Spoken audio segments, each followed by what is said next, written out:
afternoon po guys. Start tayo shortly. I'm just setting this up.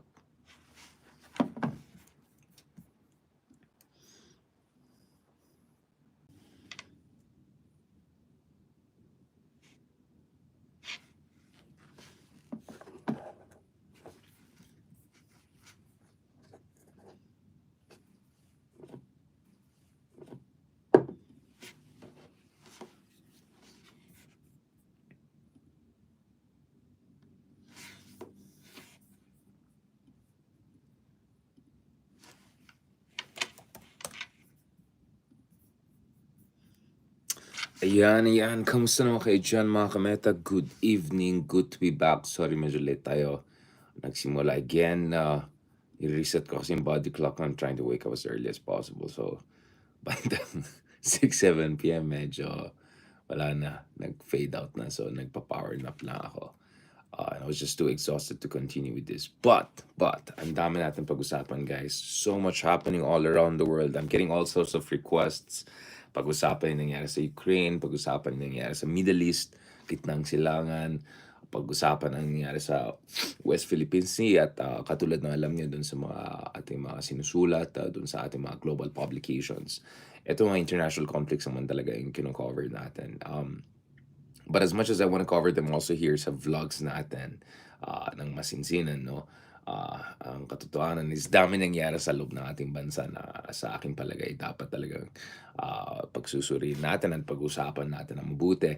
At kasama po dyan itong 9th edition ng QUADCOM hearing, which in my opinion is probably the most important one, or at least one of the most important ones, because ang kasama po dito is no less than former senator and former Commission on Human Rights Chief DELIMA. Of course, kasama po natin last week si Senator DELIMA.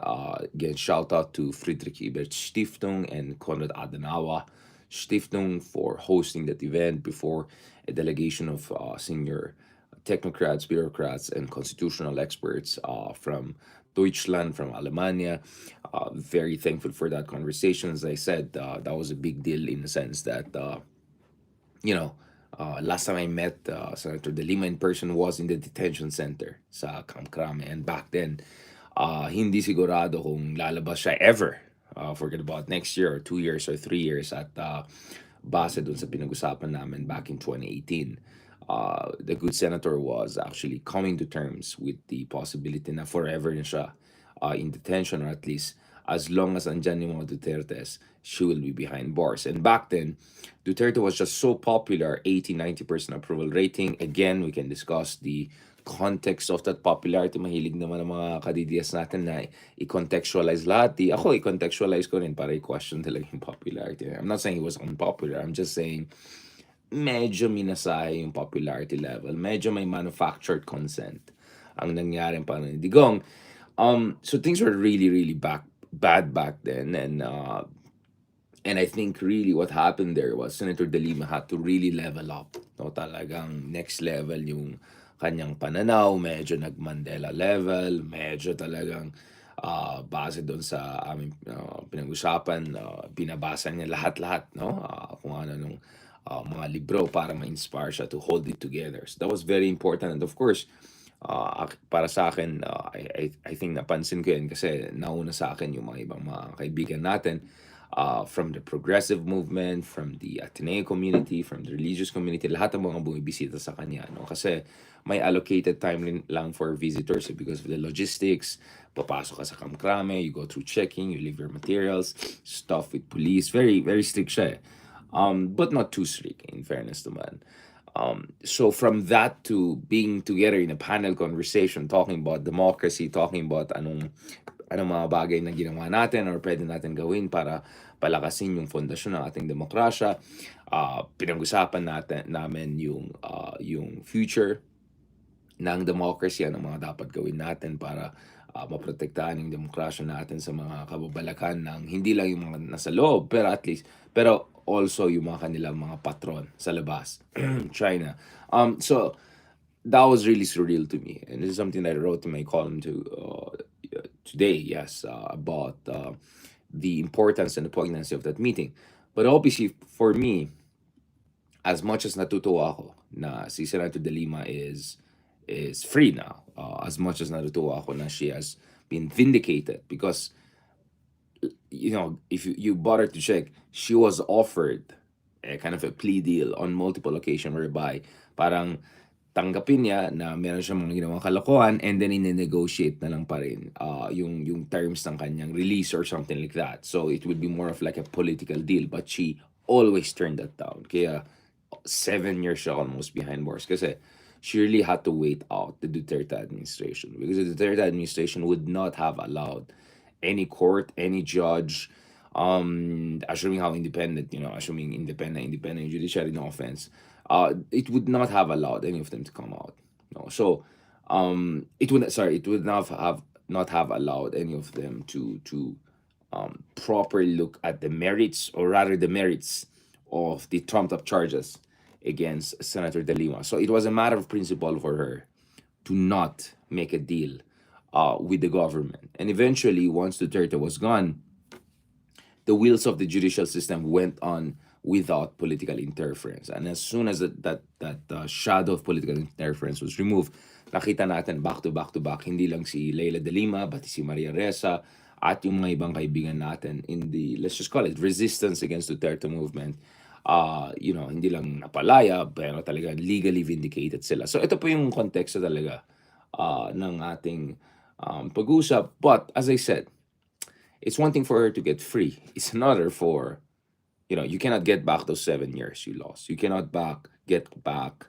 She actually, dun sa speech niya, dun sa event natin, she mentioned yung mga, disgusting, graphic, barbaric accusations against her. Talagang binastos talaga si Leila De Lima. At napakabastos talaga yung mga trolls, napakabastos talaga yung mga muchacha, mga alalays, not to mention the man himself, no? Back in the day, imagine mo, Senator of the Republic, gagawa ka ng kwento ng kabastosan na ganun. Imagine mo, yung walang yung ex-human rights lawyer, yung si Manhunter, si Manhunt. Sorry, that was si Manhunt, hindi Manhunter, sorry.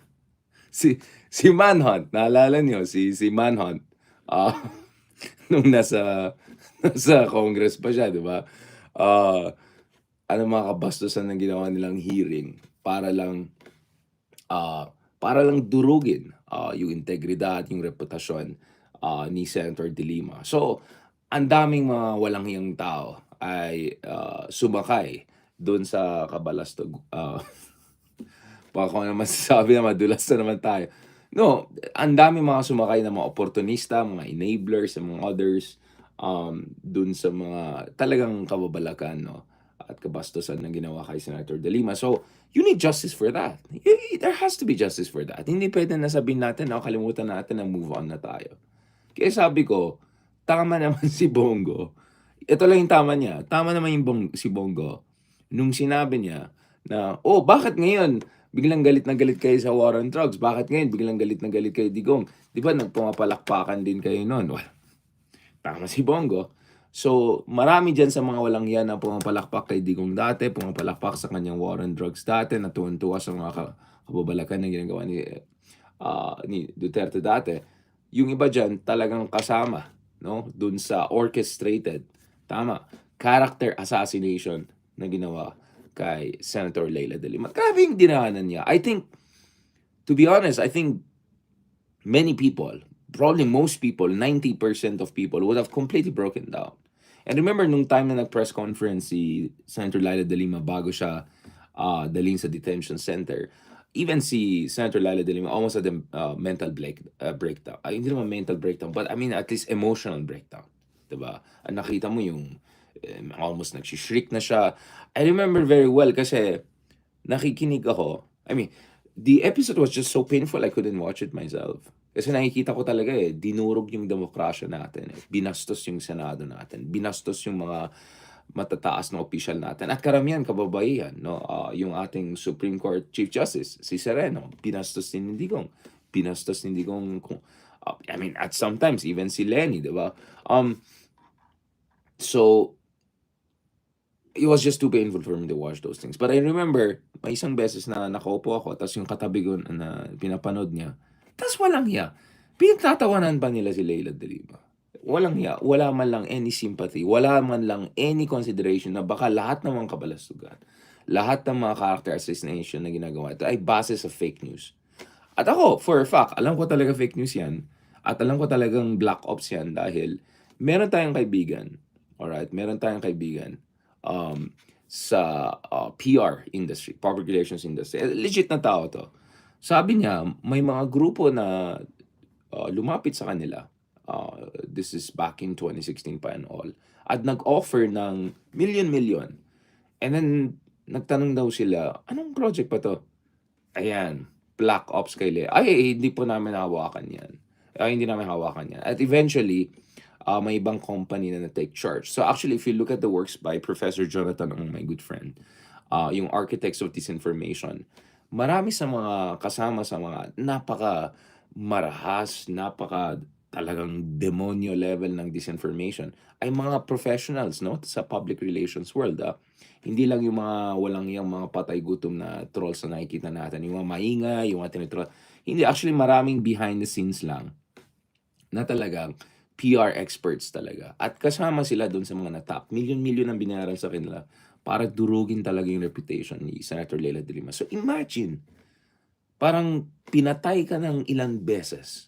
Binaboy ka, binastos ka, kung ano-anong fake video pang ginawa. I mean, grabe. Imagine mo, Justice Secretary ka, Human Rights Commission Chief ka, imagine, Senador ka, imagine lumaban ka all of those days. Binild up mo yung credibilidad mo. By the way, Senator De Lima is also an election law expert. And then, igaganyan ka lang. Grabe. Just as also you watch,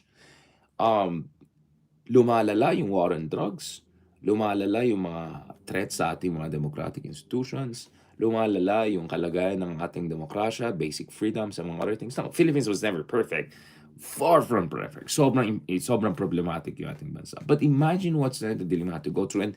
And not long before that, this was 2014, right? Senator De Lima, or 2015, Senator De Lima had to also deal, remember yung kaso doon sa isang malaking simbahan, na yung isa sa family member or something nag-defect, and then nung in-investigate ni back then Justice Secretary De Lima, grabe nagprotesta yung mga taga-simbahan na yan, nag-traffic sa EDSA, etc.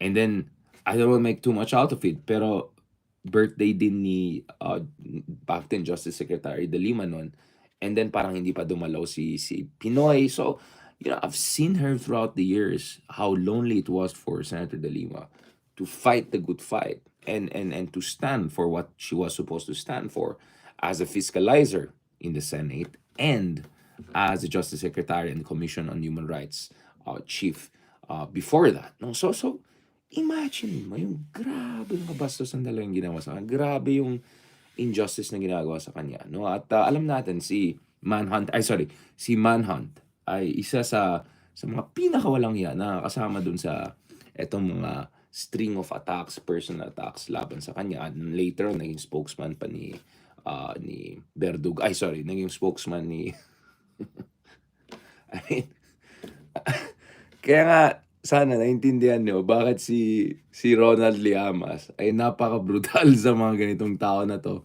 Kasi ganito kasi guys mawawalan ka na talagang conviction sa buhay, especially sa politika, kung wala kang long memory.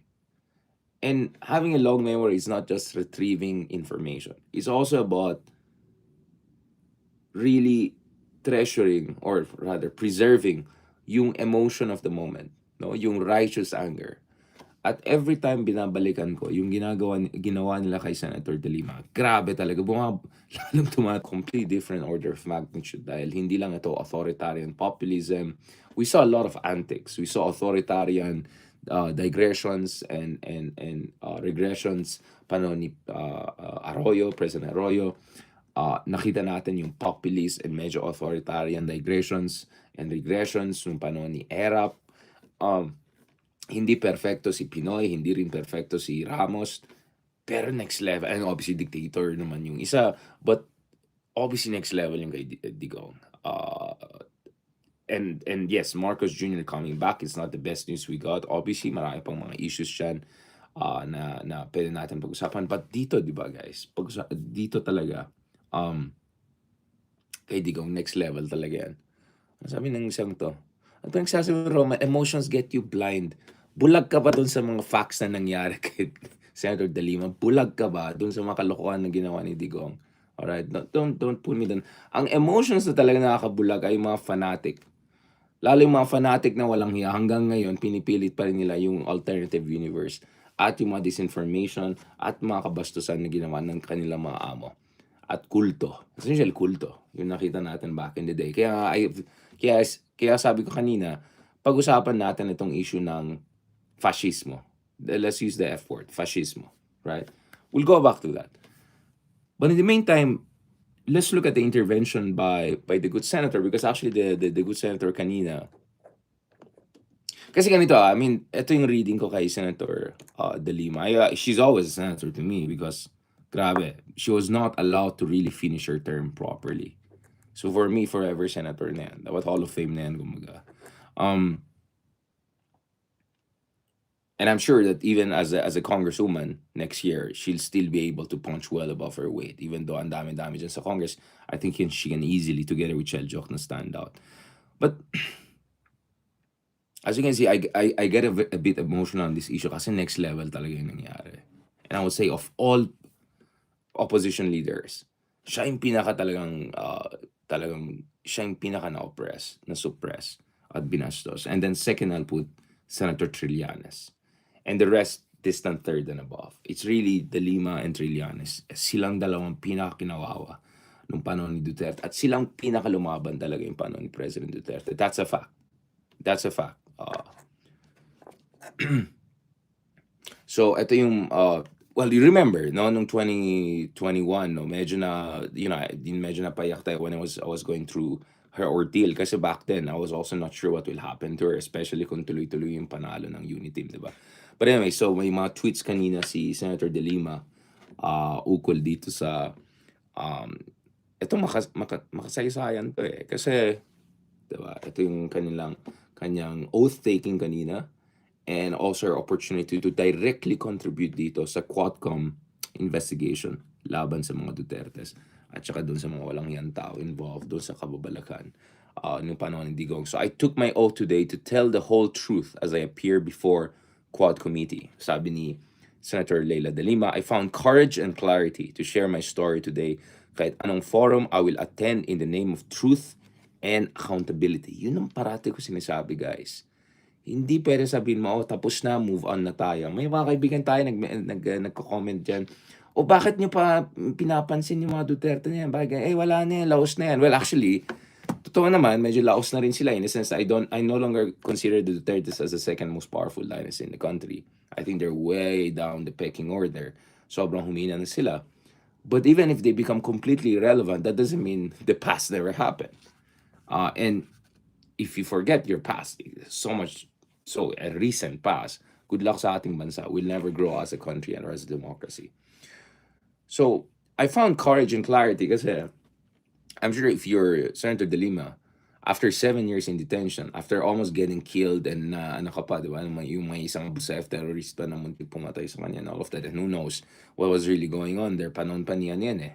Bantag pa yung in charge yata nun sa correction facility. But I can imagine how difficult this was. This was very, very difficult emotionally. Kasi, di ba, when you give testimony about a very difficult moment in your life, bumabalik yung, yung pain eh, di ba? Bumabalik yung torment eh. Right? It's very torturous when you recall. It's like recalling being raped or something like that. Right? Or recalling an incident whereby you were humiliated or came to came face to face with death probably. So this is very difficult for her. Pero kilala ko si Senator De Lima eh. Hindi siya yung tipong tao na okay, nakuha ko na yung freedom ko, okay na, bahala na kayo dyan, balik sa election folks. No. So while she's running for office for Mamamayan Liberal, she's also fighting for justice for what happened in the past. And this is not only about herself, this is absolutely about, more than anything else, thousands, if not tens of thousands of Filipinos who do not have the platform, who do not have the voice, who come from the poorest of poor Filipinos, and they were just massacred right and left based on kung ano-anong kalokohan na Trump up charges. So essentially what happened kay Senator De Lima, I mean, I think what happened to Senator De Lima was a classic case, the Chinese proverb na, kill the chicken to scare the monkey, right? So obviously, ginanon talaga siya nila Duterte para matakot yung mga ibang politiko or yung mga ibang institution as a whole. And it worked. It really worked, unfortunately. Pero sa pagkaalam ko, matagal na talagang galit si Digong kay Senator De Lima kasi nung panahon na Commission on Human Rights, chief pa lang siya, she was investigating yung mga extrajudicial killings in Davao and the so-called Davao Death Squad. So medyo malalim yung hugot ni Digong kay Senator De Lima. But clearly what also happened to her was next level because of the strategy of kill the chicken to scare the monkey, meaning dudurugin mo yung isang senador para matakot yung buong Senado. And remember during that time, a lot of people a lot of people who are now positioning themselves as fighters for democracy, accountability. Anong ginawa nila nung time na si De Lima ay senador? Ano yung sinabi nila nung pinali si De Lima sa Committee on Justice? Anong sinabi ng mga ibang senador dyan nung kinakawawa si Senator De Lima? I can only remember a few, like Riza Ontiveros or Senator Trillanes. Senator Trillanes, by the way, was not a full member of the committee. So may mga syunga dyan na may axe to grind against Trillanes. They're making issue out of that. But if you look at it overall, there were very few senators who actually stood by Senator De Lima and spoke out. But more or less, she was the chicken who was sacrificed in front of everyone so that the rest of the institutions and everyone gets scared. Kasi kung magagawa mo yun sa isang senador, sa isang tao ng kasing lakas ng loob ni De Lima, Senator De Lima, good luck sa'yo. So the message was absolutely clear to everyone. And it was super scary during this time, 2016-17, diba? Kaya, mga tao dyan na epal-epal na may sinasabi, for some of us to directly compare Philippines back then to rise of fascism in Italy, as I did in my book, I'll discuss later on, I have no idea how risky that was for a lot of us. And a lot of us were wondering, like, what on earth is going to happen to us? But nevertheless, I think that's where the spirit of solidarity was very important. So we had earlier in this show, kinausap po natin yung mga akbayan, representatives, and pinag-usapan nila paano sila nag-survive, no? During those very dark years. Si Ronald Llamas may sariling strategy mag-survive. I think off the record na lang niya sabihin sa inyo. So a lot of us were really just trying to survive, at the same time do our job and live our lives. I mean, that was crazy. It was an insane moment. So going back to Senator De Lima, obviously, she is in a privileged position to tell the truth and to tell the full truth and to lay down the predicate for a significant judicial intervention para siguraduhin talaga na magkakaroon ng hustisya dito. Alright? Magkakaroon ng hustisya dito. Okay, dito nakikita natin, dumadami itong mga trolls natin dito kasi dito natin nakikita talaga, no, na medyo natakot na, nagpa-panic mode na yung mga ibang walang hiya dyan dahil nabubuking na talaga sila ng big time. Eto, medyo emotional din itong post ni Senator De Lima. Sabi niya, maraming salamat sa pagsasabi ng katotohanan. Para akong natanggalan ng tinik sa dibdib nung kinumpirma ni Espinido na nag-usap sila ni Kerwin Espinosa para isa lang ang kanilang testimonya laban sa akin. Ayan, sa baba. Bato de la Rosa left the chat room. Ayan, inamin din niya ng kanyang testimonya sa Senado laban sa akin ay gawa-gawa lamang katulad ni Kerwin Espinosa dahil inutos ito ng powers that be noon. The truth will prevail, hindi pa tapos ang labanan. So ito po yung konteksto, no? So remember, yung ginawa nila kay Senator De Lima is kumuha sila ng mga self-confessed drug lords, or yung mga tao na who were threatened to be tagged as warlords, pinatay pa yung tatay ng isa para lang magsalita sila laban kay Senator De Lima. At ngayon, isa-isa na sila, hindi lang sila nag-withdraw ng kanilang testimonya, very questionable testimony laban kay Senator De Lima. Ngayon, openly, andito sila sa QUADCOM and mga others at nilalaglag nila ano yung operation na ginawa. No? At talagang na-operate to ng dating administration para pahihayin sila. No? So, mabilisan lang. So, Espinosa, Espenido. Alright? Mahalaga tong dalawang letter E na to. And some would even say Espenido's testimonies are very important. Nag-run for... I want to clarify for the record the answers of Colonel Espenido. Colonel, were you the one who introduced Kerwin to Ronnie Dayan? Yes or no? No, Your Honor, Mr. Chair. Before the Senate investigation, have you personally known Senator Laila De Lima? Yes or no? Yes, How? Your Honor. Na siya naging head ng CHR, Commission Human Rights, when I was assigned in Davao. Leyte. Right. Nagpunta pa nga si Ma'am sa Samar, kung natandaan niya, sa Samar. Pagkatapos, naging DOJ, Secretary, nag-run for senators, senator din na senator din si Ma'am. In relation to her alleged involvement in drug operation, have you known Senator De Lima before the Senate investigation? Yes or no? Sa drugs, hindi. Yes or no? No, Your Honor. Before the Senate Ang strict investigation, naman have ni you Ma'am. known Kerwin Espinosa? Have Yes you or known? no? Yes, Your Honor. How? That he is involved in illegal drugs together with his father. But in relation to the alleged transaction with Senator Laila De Lima, have you known Kerwin Espinosa before the Senate investigation? I don't know. Yes Your or Honor. no? No, Your Honor. Before that Senate investigation, Colonel Espinido, in relation to the alleged involvement of Senator De Lima, have you known Ronnie Dayan? No, Your Honor. There's also a Set up testimony lahat to. coming from Kerwin Espinosa that you and him were instructed to talk with each other to make sure that your testimonies against Senator De Lima Coordinated talaga. Yeah. it's consistent.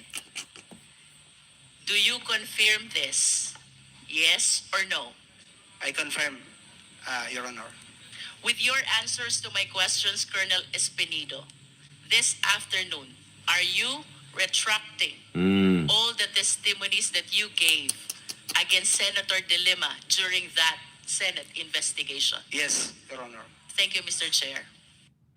So, Iran and so, Russia. so obviously we're seeing one after the other, no? Thanks dito sa QUADCOM na yan.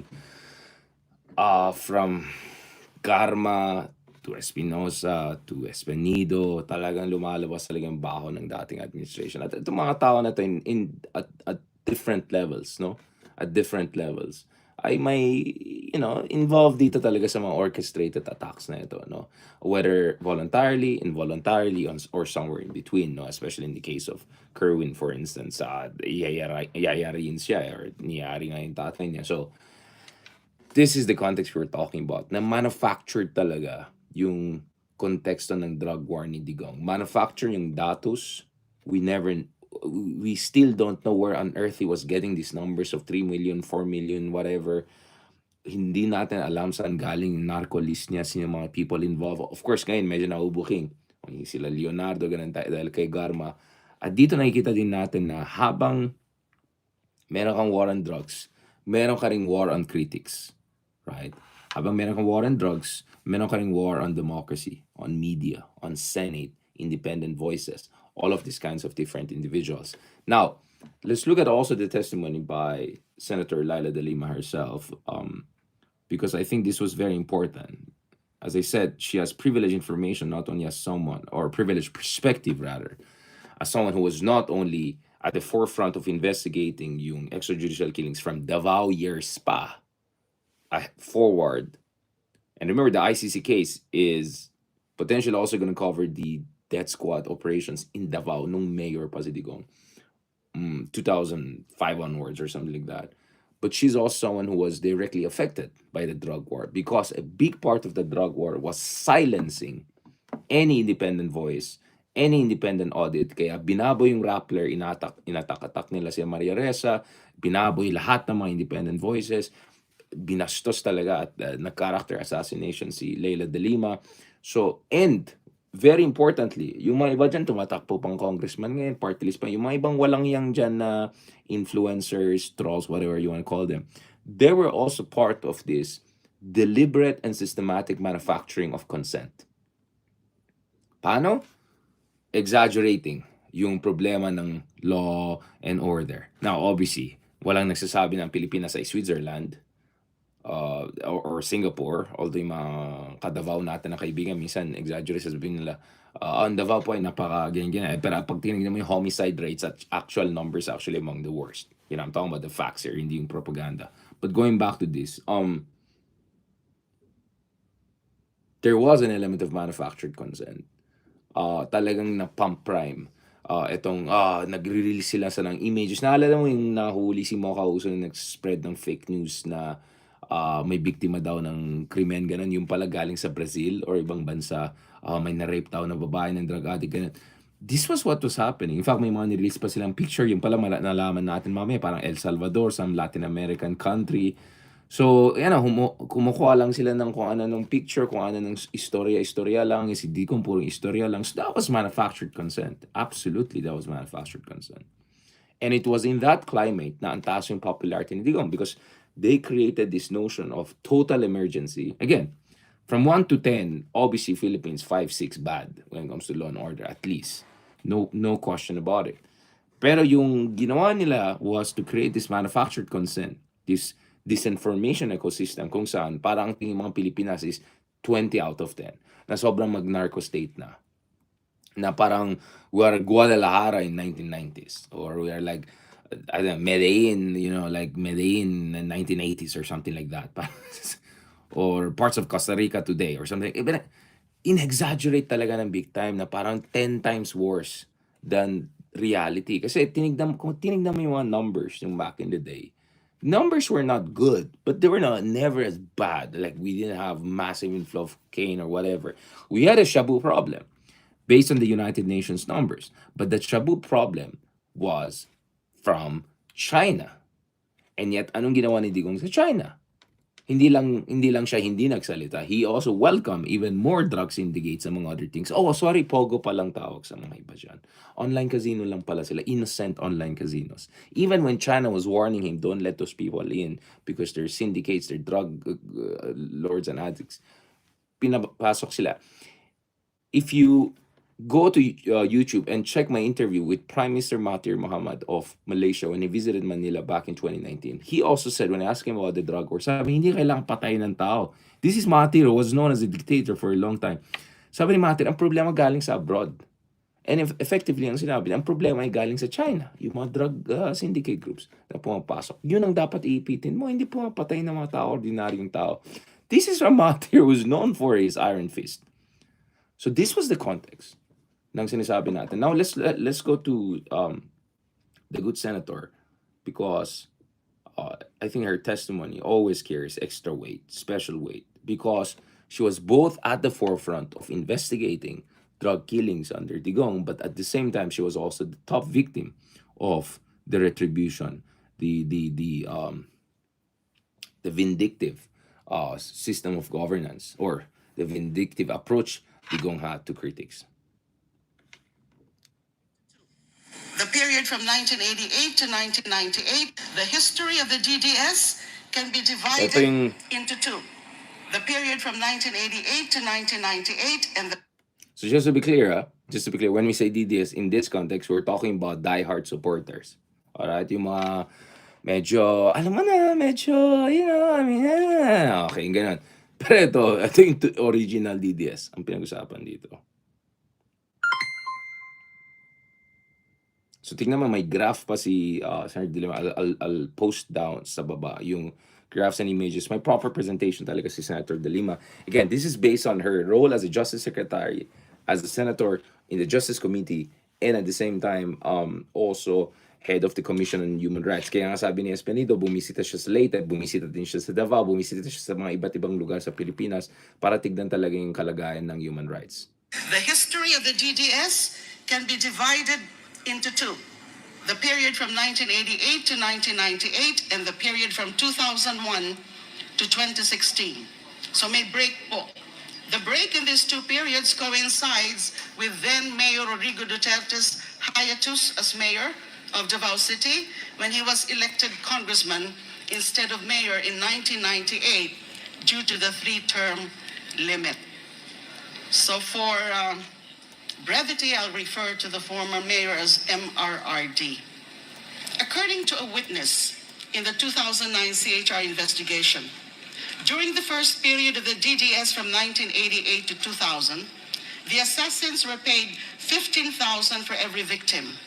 5,000 goes to the police handler and 10,000 to the assassins, who at the time consisted of rebel returnees aside from the active duty policemen who were their handlers. Their safe house was located inside the Nabelcom compound in Barangay San Pedro, Davao.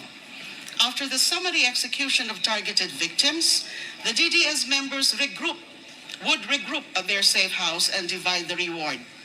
During that time, MRRD sometimes personally gave out the kill orders and the reward money directly to the assassins themselves.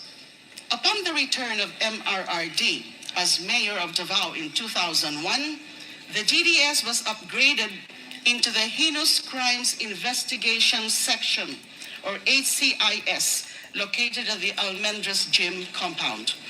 The HCIS was an official unit of the DCPO, or the Davao City Police Office. The HCIS consists of both active duty PNP and civilian abanteros, or hitmen. Most of the hitmen are rebel returnees. They are supervised by PNP handlers. Each handler supervises 3 members. The task of the PNP handler is to give orders to his members as well as be responsible for their protection. According to the CHR witness, he was given a regular monthly salary of 5,000. During this time, the reward given to a team for every victim was anywhere from 13,000 to 15,000. 3,000 to 5,000 goes to the PNP handler.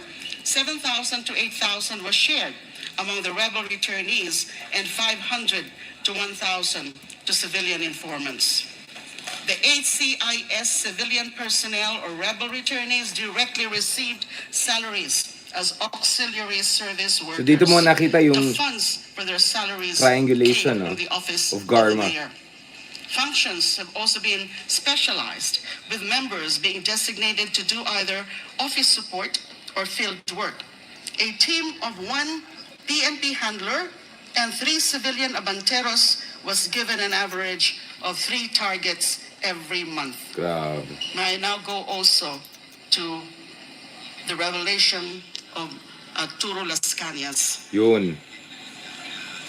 Yung mga naging findings mo namin, although yung iba po doon, mga unofficial findings ng CHR investigation, were eventually confirmed by Edgar Matobato and Arturo Las Cañas when they went public at the Senate with their stories and executed affidavits in 2016 and 2017. Matobato executed an affidavit and was filed with the Ombudsman as a criminal complaint against Duterte and other DDS members. That criminal complaint is still pending sa Office of the Ombudsman. The most comprehensive account on the DDS from its founding in 1988 up to 2016 is the affidavit of Arturo Las Cañas, which was submitted to the ICC.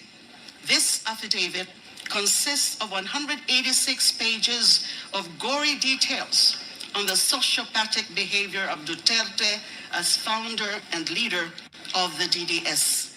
Yung 186-page affidavit po yan, actually it was serialized in an investigative or feature story of Rappler in November 2021. Apparently, Rappler got hold of a copy of this affidavit and also the ICC's third agreement on limited use of information dated November 11, 2020.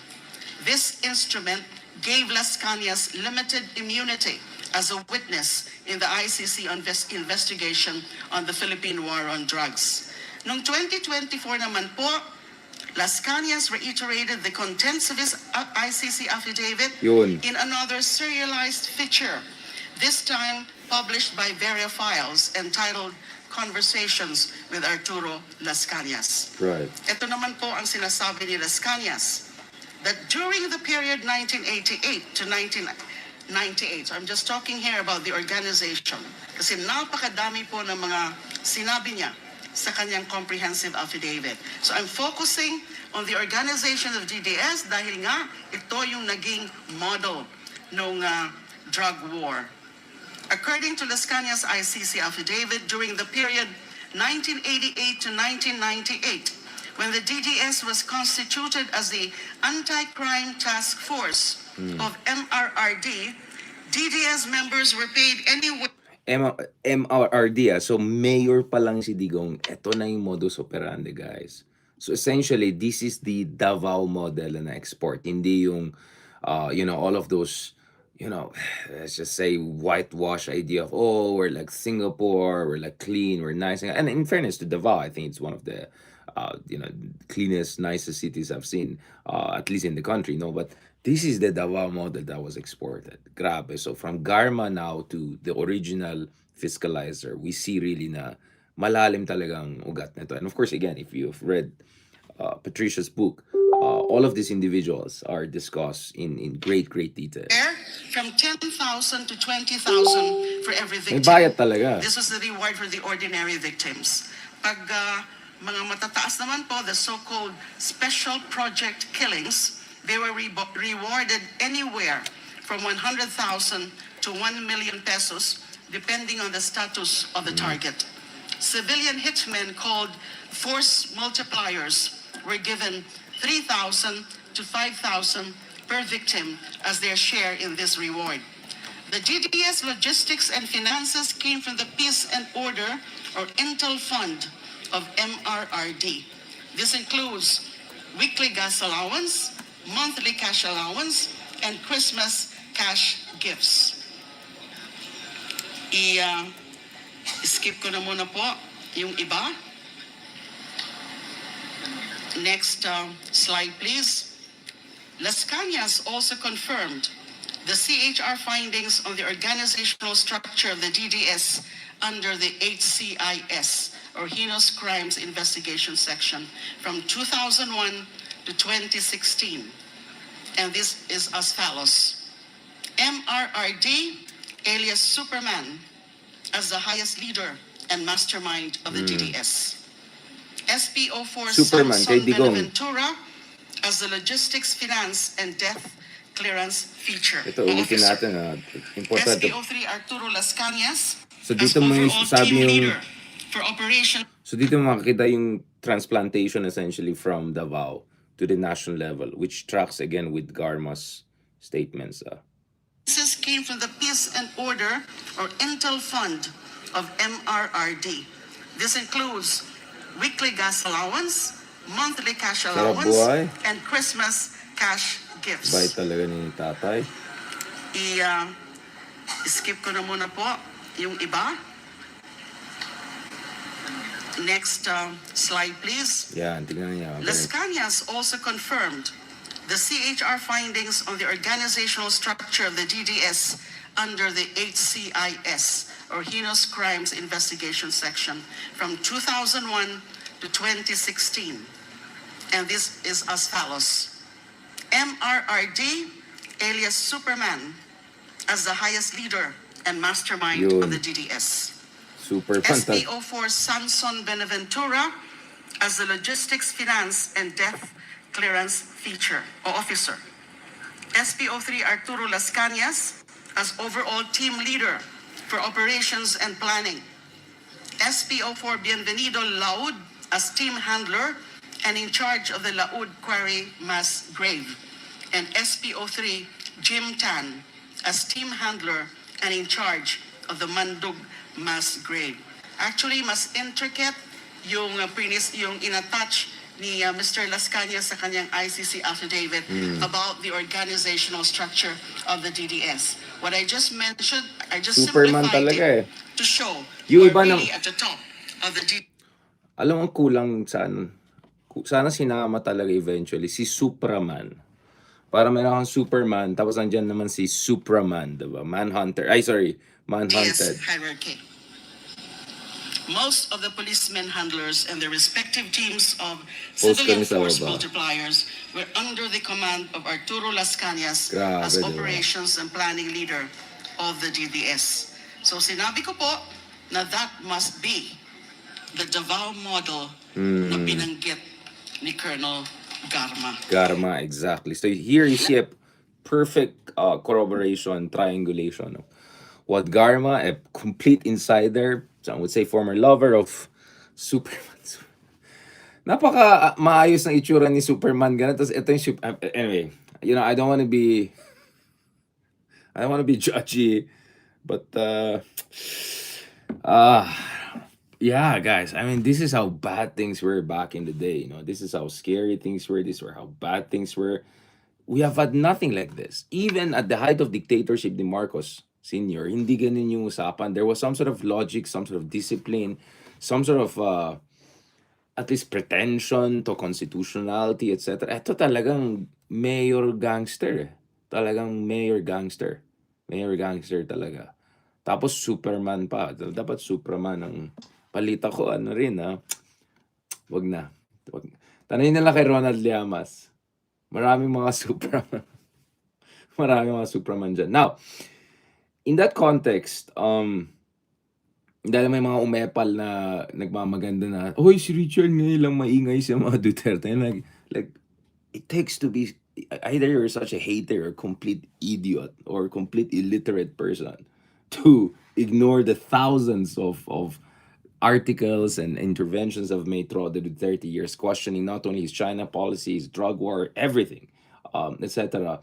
But anyway, so there was this cloud chaser boomer who was trying to twist. Obviously, sinungaling tong tao to kasi hindi niya binasa yung book. And even if binasa niya, which I doubt, you know, nag-nitpick siya and all of that. I think binasa lang niya yung preview lang ng free on Amazon. Alam ko yung mga ganyan style kasi Ilocano ko. Kung ayoko bilhin, kukunin lang yan. But anyways, alam mo ba, actually, balikan ko yung libro na sinulat natin from 2016 to 2017. Obviously, for anyone who knows about publication, when you publish art journal articles or academic work, it takes 1 year for them to come out. So 2016-17 pa lang, I was writing about this, and just as these horrible things were happening. And interestingly, page 2 pa lang, so if you read the book, page 2 pa lang, you will see dito sa yellow, page 1 and 2 pa lang, I was already mentioning the parallels with fascism in Italy almost 100 years earlier. Let me read from that so that people get some idea. And remember, I'm writing this in 2016 and 17 when these things are happening right and left, even to the most powerful people. So just think of the level of risk there was in this. Now, of course, it's an academic work. Who cares about it? But last time I checked, this has a triple digit, 150 Google Scholar citation, which last time I checked is more citation for that work alone than, you know, entire body of work of a lot of pseudo academics or whatever mediocre academics out there. Now, this is page 1 pa lang. Reflecting, so this is, I'm referring to an Italian thinker who was, of course, Italianos, my favorite people. No, Italian thinker who was imprisoned during Mussolini's time, and he had horrible time there. And while he was in prison, sinulat niya yung prison notebooks, which until now serves as one of the most useful and poignant and illuminating materials on how democracies collapse and democracies bring fascism on the back of demagoguery. Reflecting on his country's transmogrification in the opening decades of the 20th century, the Italian Marxist thinker Antonio Gramsci lamented how the old order is dying and the new cannot be born, warning how in this interregnum a great variety of morbid symptoms begin to appear. So in short, the old order in Italy, whereby politics was swinging between center-right and center-left, was completely disintegrating. and something new and something scary was coming about. And guess what? That's exactly how I felt about what was happening in the Philippines from 2016 to 2017. Like, what on earth is happening in the Philippines? People are cheering on mass murder. People are cheering on things, character assassination of Leila DeLima. People are okay with this. People are happy with this. So the shock that Antonio Gramsci was feeling about the disintegration of the last vestiges of democracy or sanity in Italy, I was also feeling it. Kaya ang page 1 and 2 pa lang yan. With the liberal bourgeoisie discredited, socialists and fascists fought for the soul of the Iberian nation throughout the first half of the century. As Gramsci observed in his home country of Italy, incurable structural contradictions have revealed themselves, and that despite this, the political forces which are struggling to conserve and defend the existing structure as the establishment elite hopelessly makes every effort to cure them. In short, he was talking about their own version of, sorry for saying it, Dilawan, how the old liberal elite in Italy was trying so hard to regain the confidence of people, to say, hey, let's do this democracy. Hey, I know it's imperfect, but believe in us. They just lost their grip on popular imagination, and the people at this point in time were to be were essentially led to believe that they needed radical change, tunay na pagbabago, change is coming kind of situation. Again, you can see a lot of parallels still. I mean, it takes a lot of essentially idiocy not to see why would I start the first second pages of my book by talking about the emergence of fascism in Italy. The upshot was a political deadlock which paved the way for the rise of the most pernicious perversion of populism. So this is where I talked about the overlap between populism and fascism, that the worst form of populism, when you push it all the way to the right, it ends up and culminates in fascism. It was not until the end of World War II, which led to the decisive defeat of fascism and morbid demise of its leadership, Benito Mussolini and Doña Rachelle, that Italy began to reconstitute its foundation and embark on a new phase of economic expansion and democratization. Almost exactly a century henceforth, Gramsci's portrayal of his home country eerily resembles the zeitgeist among many troubled emerging as well as mature democracies in the opening decades of the 20th century, 21st century. All right, ulitin ko yan, you must be quiet, to not get what I'm getting at here.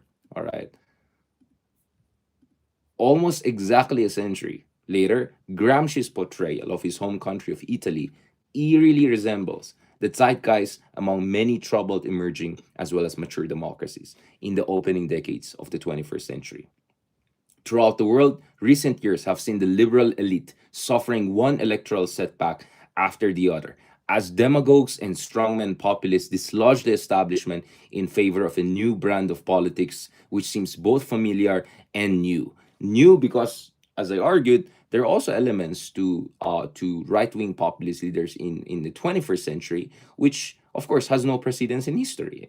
Kasama po dyan is yung networks of disinformation, postmodern way of doing things, no attention whatsoever to structures of constitutional order, not even a pretension to what the Mussolinis of this world were trying to put out. I mean, like talagang bara-bara style, right? Again, this was done in a climate of hyper disinformation enabled by your not only architects of disinformation, but also by your algorithm driven and bot manipulated social media platforms. So again, this is just page 1 and 2 and absolutely clear what I was getting at. In fact, later on, I'll talk about Hannah Arendt. Later on, I'll talk about Karl Polanyi, a lot of people who were reflecting on the horrific disintegration of European and mature democracies into a state of fascism and barbarism almost exactly 100 years ago.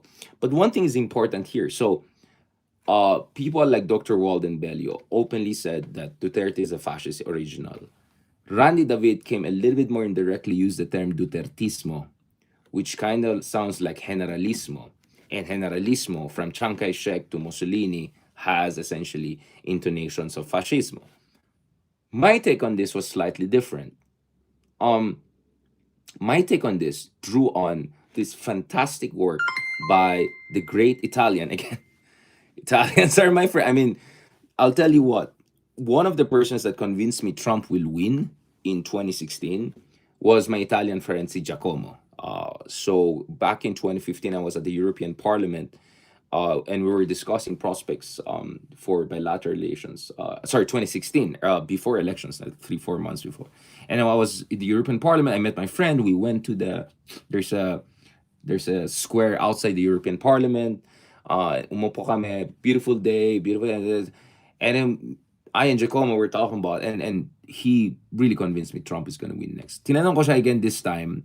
He's 50-50, and I'm also 50-50. I think there's a good chance that Trump can win again, but I don't want to get into that because marami nang galit sa akin ng mga Democrat friends and all of that. Okay, all right, chill. Although I shared already the prediction model by The Economist, which is developed by this very young gentleman. I think he's just barely 30, who was able to, from Texas A&M, who was able to predict almost perfectly the Democrats' success in 2020 and 2022 midterm elections. But anyway, so based on that, Kamala will win popular vote, although by a narrower margin than I think both Hillary and even Biden. But the electoral college is going to be 260 plus versus 270 plus. Very close, but Trump could still pull it off. But anyway, I'm not going to get into that. We'll have a different discussion on that. But I want to get back to this issue of fascism. My framework was Umberto Eco. So I think some of you may be familiar with Umberto Eco because he's this brilliant guy who was in literature, postmodern studies, but he also was, in his younger years, in the youth fascist movement of Mussolini. I mean, this was a time when no one had a choice, but you had to, fascism already took over the country. And he talked about his own personal experience of joining the fascist youth. And then from there, he goes on and says, fascism comes in many forms, including in quote-unquote lighter proto or you are fascism form. In fact, the title of the brilliant article by Umberto Eco at the New York Review of Books is Your Fascism. And here he talks about essentially, I don't want to use the word baby fascism or less, let's just call them less notorious forms of fascism, including in General Franco in España and all sorts of different caudillos all around Latin America and beyond. And essentially in this article by Umberto Eco, he looks at a dozen criteria. So meron siyang criteria ng paano mo masabi kung isang leader ay fascist or hindi, or at least fascist light. I mean, fascist light sounds paradoxical. I mean, it sounds, it's obviously, not only paradoxically, oxymoronic, but nevertheless, it's like there are like levels to fascism. There's like this scary level, you go Mussolini, Second World War level, and then there's like lighter versions, if you can put it that way. So this is his framework, and he'll say you can say a leader is fascist if, among other things, so nagbigay siya ng criteria, ito yung isang tao na ayaw sa democratic discourse.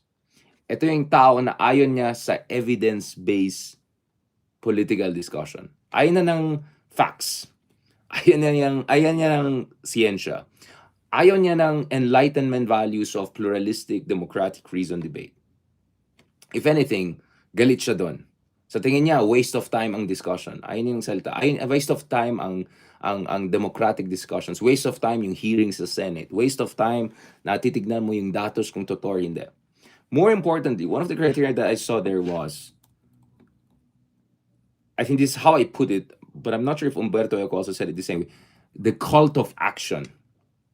So mga fascist, or your fascist rather, the proto-fascist, they celebrate action over thinking. They celebrate action over analysis. Sila yung analysis paralysis on steroids. The worst form of the analysis paralysis mindset. The idea is, wag mo nang sayang yung oras mo, bara-bara, go and do things. And in a way, it's a cult. Because tuwan-tuwa yung mga followers nila dun sa leader nila because he's at least doing something. And guess what? I noticed when I talk to a lot of maraming kinausap ng ating mga kababayan back in the day. Sabi ko, hindi ba obvious na yung mga big time talaga, na super big time, si Peter, hindi naman nahuhuli. Tapos marami naman na namamatay, hindi naman sigurado na talaga drug dealer ganun. Tapos small time pa naman yung iba. And by the way, extrajudicial killing is still wrong regardless. Sabi ng iba, at least yung mama, hindi naman perfect. At least may ginagawa. At least may ginagawa. So that's a your fascist mindset. This idea, just do something about it and that's good enough. Now, obviously you can see the implications of this article because there is another fantastic piece on New York Times that came out in 2017 that said Donald Trump may not be a fascist, may not even be a your fascist, but he's more like Berlusconi, Silvio Berlusconi, right? This kind of a comical, semi-authoritarian, kind of leader who nevertheless corrupts the systems and brings it down. But there's still people who say that that's version one of Trump. If Trump comes back, you're gonna see at the very least this your fascism version, right? Because again, go and read that book on New York Review of Books. It's arguably the best one I've seen because I've seen a lot of works on fascism by different scholars saying, fascism, part of that is about imperial expansionism, ganun. Pero sabi ko, paano kung yung ganitong leader ay lumabas sa isang bansa na katulad ng Pilipinas na sabihin natin hindi naman expansionary, wala naman tayong military na suguri ng ibang bansa. But if you look at Michael Mann, among other things, one element of fascism is also having militias, reliance on parastatal forces. And that's where the importance of the Davaomodel squad and all comes in, right? Yeah, that's the leash they have on public. That's how they scare you. On surface, the institutions are still intact. There's still a Congress running. There's still military. But they turn police or parts of the police, or they bring in their own militia forces that act essentially as brown shirts, as we saw in the case of Mussolini's Italy. So, bakit ko sinasabi yan? Bakit ko sinasabi yan? Aside from the fact that it just proves na complete idiot, yung ibang tao are saying na, we were playing safe and whatever. It's like, can you imagine comparing the Philippines to, or invoking fascist Italy 100 years ago in an opening book about Duterte? Now, you tell me in what cloud chaser boomer world, that's not the point. My point is malaking implication ito sa atin. Because parati ko naririnig dun sa ating mga kababayan, especially mga kaibigan natin na kakamping, kaibigan natin sa opposition, na parehas lang si BBM at saka mga Dutertes. I beg to disagree.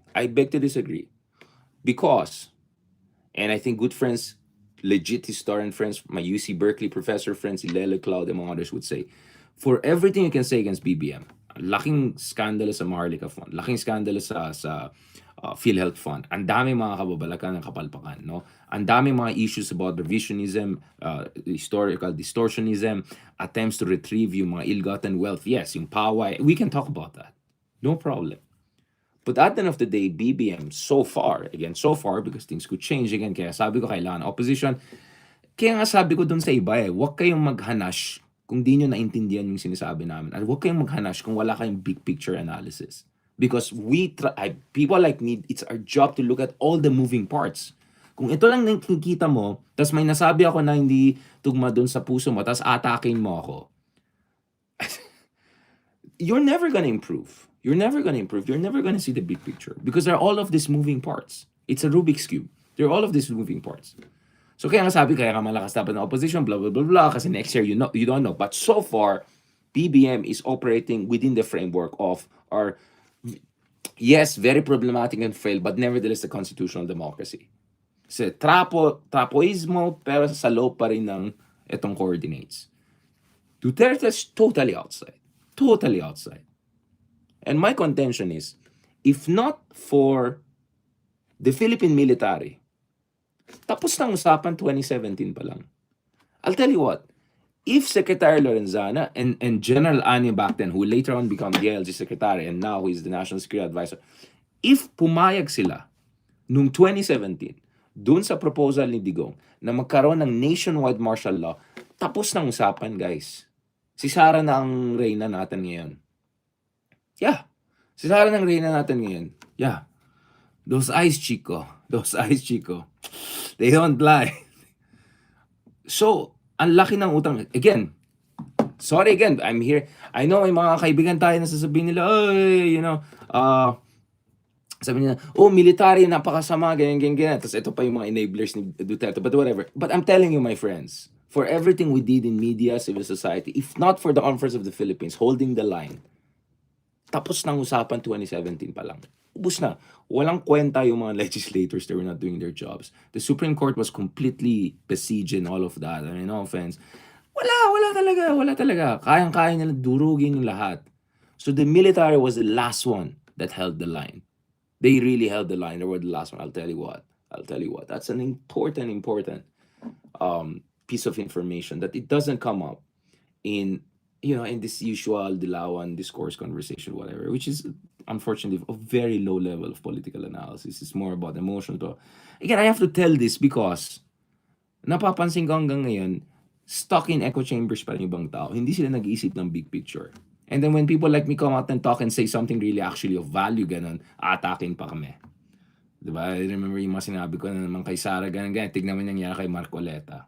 And again, isipin nyo, ang market ay hindi kakamping. Obviously, never makakamping, I believe kay dito. Ang market dito is the median voter outside there. Again, you wouldn't understand it if you're not listening to proper political analysis.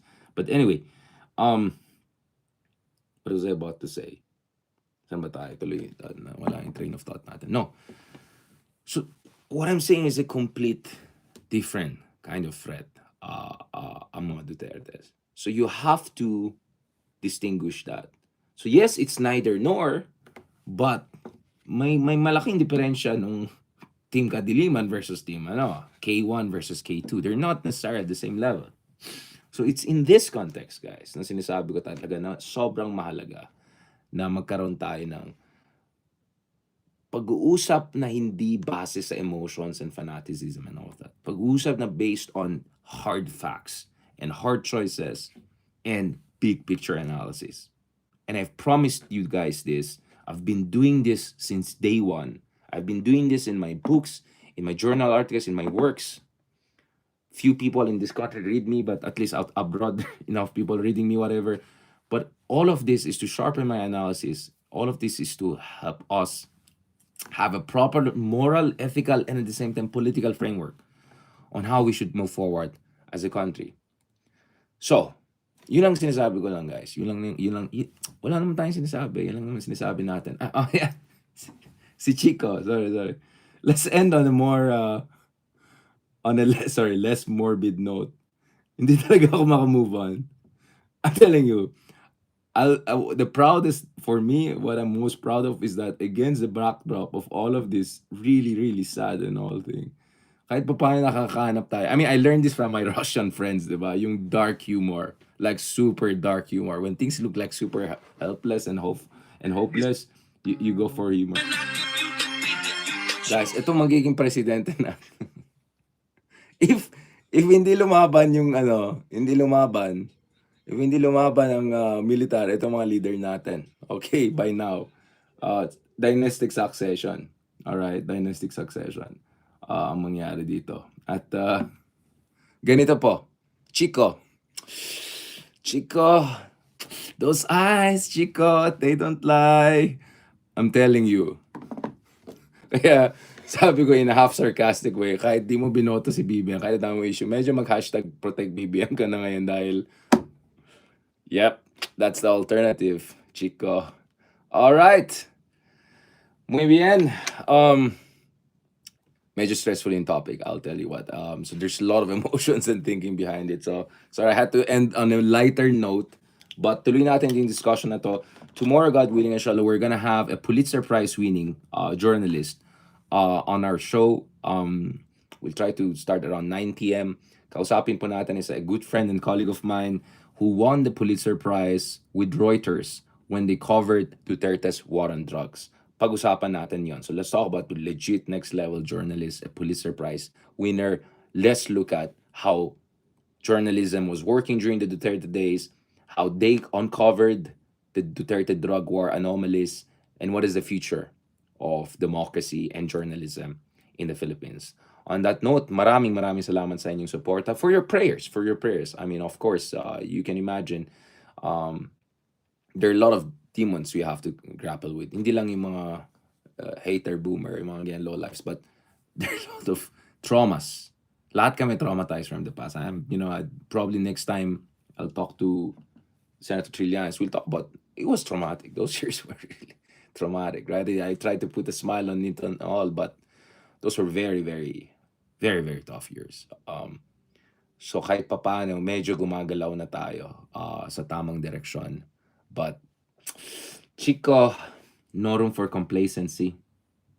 No room for complacency. Bueno, I think we're done. Muchas gracias. Hasta pronto tomorrow. Okay? Hasta mañana.